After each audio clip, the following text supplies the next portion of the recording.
Hello friends, words of the day. Misery அப்படின்னா துன்பம். சோகமாக இருக்கிறதுக்கு நம்ம இங்கிலீஷில் துன்பம், மிஸ்ரி அப்படின்னு சொல்லலாம். டைக்ரஸ் அப்படின்னா திசையை திருப்புறது. ஒரு திசையில் போகாமல் வேறு டைரக்ஷனில் போகிறது நம்ம டைக்ரஸ்னு சொல்லலாம். பெர்கஷன் அப்படின்னா தாளவாத்தியம். அது ஒரு இன்ஸ்ட்ருமெண்ட், மியூசிக்கல் இன்ஸ்ட்ருமெண்ட்ஸோட பேர் பெர்கஷன். எக்ஸ்க்யூசைட் அப்படின்னா அழகிய, பியூட்டிஃபுல் அப்படிங்கிறதுக்கு இன்னொரு வேர்டு தான் இங்கிலீஷில் எக்ஸ்க்யூசைட்.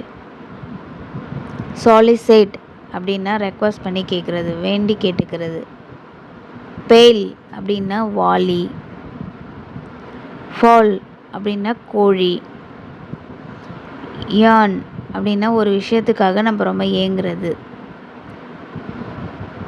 பிளெமிஷ் அப்படின்னா க்ளீனாக இல்லாமல் கரையாக இருக்கிறது, இல்லை எதுனாவது கலகமாக இருக்கிறது.